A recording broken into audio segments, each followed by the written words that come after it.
So I just found out yesterday from a friend that her mom worked in a dry cleaning store. Do you call it a dry cleaning store? Anyway, worked for a dry cleaner.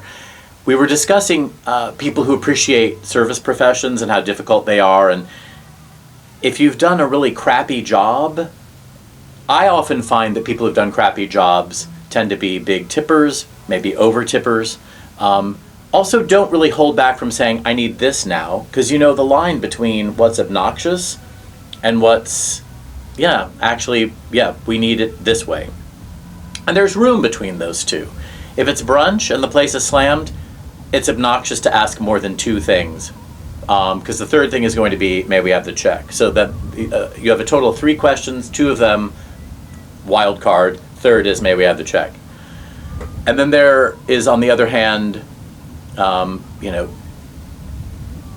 people are in the back smoking cigarettes, if they still do that, smoking something else. So it turns out that my friend's mom worked for a dry cleaner, and it was the worst job she ever had.